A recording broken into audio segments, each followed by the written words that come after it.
एक गांव में एक बहुत क्रोधी आदमी था। इतना क्रोधी था कि उसने अपनी पत्नी को कुएं में फेंक दिया। उसकी पत्नी मर गई। पीछे उसे पश्चाताप हुआ होगा। सभी क्रोधी लोग पीछे पश्चाताप जरूर कर लेते हैं, उस भांति उनका जो अपराध भाव है समाप्त हो जाता है। वे फिर से क्रोध करने के लिए तत्पर और तैयार हो जाते हैं। पश्चाताप तरकीब है किए गए बुरे से साफ कर लेने की स्वयं को। उसने पश्चाताप किया, उसने मित्रों से कहा कि मैं बहुत दुखी हुआ हूं, अब इस क्रोध से मुझे किसी न किसी रूप में छुटकारा पाना है। हद हो गई, ये तो सीमा के बाहर चला गया। जिस पत्नी को मैं प्रेम करता था उसी की मैंने हत्या कर दी। ये वाक्य कितना ठीक लगता है कि जिस पत्नी का मैं प्रेम करता था उसी की मैंने हत्या कर दी, लेकिन ये वाक्य क्या ठीक हो सकता है? क्योंकि जिसको हम प्रेम करते हैं उसकी हत्या कर सकते हैं। लेकिन हम रोज ये कहते हैं कि जिस बच्चे को मैं प्रेम करता था उसको मैंने चांटा मार दिया, जिस मित्र को मैं प्रेम करता था उससे मैंने बुरे शब्द बोल दिए, जिस पत्नी को मैं प्रेम करता था उससे मेरा झगड़ा हो गया। झगड़ा सच है, चांटा मारना सच है, हत्या करना सच है, प्रेम का ख्याल झूठा है। लेकिन उसके मित्रों ने कहा कि तुम्हें पश्चाताप हो रहा है, ये बड़ी अच्छी बात है। गांव में एक मुनि आए हुए हैं, तुम वहां चलो, शायद उनसे तुम्हें कोई रास्ता मिल जाए। मुनि के पास उस क्रोधी व्यक्ति को ले गए और मुनि जो हमेशा से रास्ता बताते रहे, पेटेंट, वो उन्होंने उसे बता दी कि तुम सन्यासी हो जाओ, बिना सन्यासी हुए क्रोध इत्यादि से छुटकारा नहीं हो सकता। संसार में रहोगे तो क्रोध और लोभ और मोह में फंसे ही रहोगे। ये तो संसार में स्वाभाविक है। सन्यासी हुए बिना क्रोध के बाहर तुम नहीं हो सकते हो। वो आदमी तो दुख में था ही, उसने अपने वस्त्र फेंक दिए, वो नग्न खड़ा हो गया। उसने कहा कि मैं सन्यासी हो गया। वो मुनि भी नग्न थे। मुनि बहुत हैरान हुए और बहुत उन्होंने धन्यवाद किया उस व्यक्ति का कि ऐसा मैंने व्यक्ति नहीं देखा, इतना संकल्पवान, तत्क्षण इतनी शीघ्रता से परिवर्तित हो जाने वाला। एक तो वो बाल्या भील की कथा थी, एक दूसरी तुम्हारी, उन्होंने कहा। लेकिन मुनि धोखे में आ गए और पूरे गांव ने भी प्रशंसा की, लेकिन उनको पता नहीं था ये क्रोधी आदमी का सहज लक्षण था। क्रोधी आदमी शीघ्रता से कुछ भी कर सकता है। वो उसके एंगर का ही, वो उसके क्रोधी होने का ही सबूत था, संकल्प वगैरह का सबूत नहीं था। और न ही उसके दृढ़ शक्ति वाले और विल पावर होने का सबूत था, वो सिर्फ उसके क्रोधी होने का सबूत था। जिस शीघ्रता से उसने पत्नी को कुएं में धक्का दिया था, उतनी शीघ्रता से खुद को संन्यास में धक्का दे दिया। ये दोनों एक ही चित्त के लक्षण थे, लेकिन गांव धोखे में आ गए, वो मुनि भी धोखे में आ गए। उन्होंने कई लोगों को संन्यास की शिक्षा दी थी, लेकिन अब तक वो लोग कहते थे कि हाँ कभी संन्यास लेंगे जरूर, लेकिन इस आदमी ने तत्क्षण कपड़े फेंक दिए। गुरु के मन में भी शिष्य का बड़ा आदर हो गया और फिर उस शिष्य ने जो तपश्चर्या की उसका तो पूरे देश में कोई मुकाबला न रहा। उसने जैसे कष्टपूर्ण उपवास किए,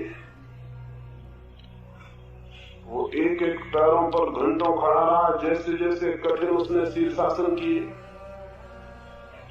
जितने उपद्रव हो सकते थे सब उसने अपने साथ किए। उसके तप की सब जगह प्रशंसा और हवा फैल गई। दूर दूर से लोग उसके दर्शन को आने लगे कि वो महातपस्वी। उसकी तप की कोई प्रतियोगी न रहा।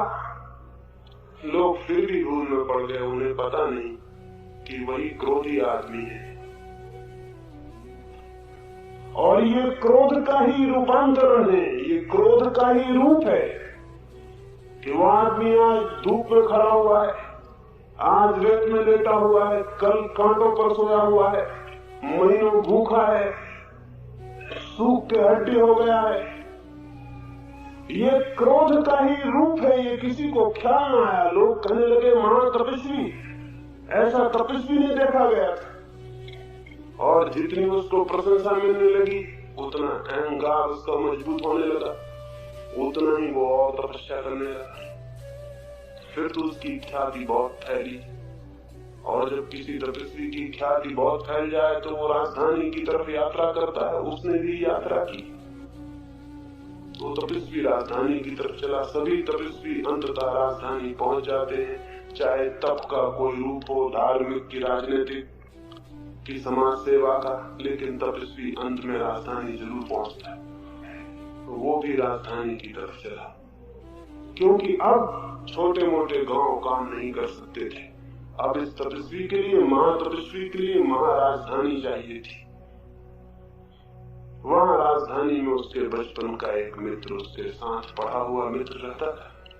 उसने सुनी प्रशंसा अपने इस मित्र की, वो उसके दर्शन को गया। मन में उसके संदेह जरूर था कि वैसा क्रोधी व्यक्ति कहीं ये सब क्रोध का ही रूपांतरण न हो। ये जो इतनी तीव्र तपस्या चल रही है, ये कहीं क्रोध का ही रूप न हो, ये कहीं क्रोध खुद पर ही न लौट आया हो, ये कहीं क्रोध धार्मिक न बन गया हो। क्रोध धार्मिक बन गया, उसके मन में शक तो था। वो पहुंचा, सोचा था कि शायद अगर मित्र सचमुच में ही साधु हो गया होगा तो कम से कम मुझे पहचान लेगा। बचपन में वर्षों वे साथ रहे थे, लेकिन जो लोग भी अहंकार की सीढ़ियां चढ़ जाते वे फिर किसी को भी पहचानते नहीं। सभी उनको पहचाने ये तो वे चाहते हैं, लेकिन किसी को उन्हें न पहचानना पड़े ऐसा वे कभी नहीं चाहते। क्योंकि जो किसी को पहचानता है वो छोटा हो जाता है, और जो सबसे पहचाना जाता है, सब जिसे रिकॉग्नाइज करते हैं, वो बड़ा हो जाता है। देख तो लिया मित्र को उसने, लेकिन पहचाना नहीं। कौन पद पर पहुंचे लोग मित्रों को कब पहचानते हैं। मित्र पास जाके बैठ गया चरणों में। शक तो मित्र को हुआ कि मुझे पहचान तो उन्होंने लिया है, क्योंकि वे तिरछी तिरछी आंख से देखकर इधर उधर देखने लगते थे। क्योंकि न पहचाना होता तो बार बार देखने की उस तरफ जरूरत भी न थी, और देखने से बच भी रहे थे उसकी भी कोई जरूरत न थी। उस मित्र ने पूछा कि क्या महाराज मैं पूछ सकता हूँ आपका नाम। महाराज ने कहा मेरा नाम, अखबार नहीं पढ़ते हो, रेडियो नहीं सुनते। मेरा नाम कौन है जो नहीं जानता, लेकिन फिर भी तुम पूछते हो। मेरा नाम है मुनि शांतिनाथ। कहने से ही मित्र को ख्याल आ गया कि शांति कितनी उपलब्ध हुई होगी। लेकिन 2-4 मिनट शांतिनाथ आत्मा परमात्मा की बातें करते रहे। फिर 2-4 मिनट के बाद उस मित्र ने पूछा कि मुनि जी क्या मैं पूछ सकता हूँ आपका नाम क्या है। मुनि जी तो हैरान हो गए, हद हो गई, अभी इसने पूछा, बताया, कहा कि सुनते हो या कि बहरे हो। कहा मैंने मुनि शांतिनाथ। मित्र का संदेह मजबूत होने लगा। शांति खो गई थी। 2-4 मिनट आत्मा परमात्मा की फिर बात चलती रही। मित्र ने फिर पूछा क्या मैं पूछ सकता हूँ आपका नाम।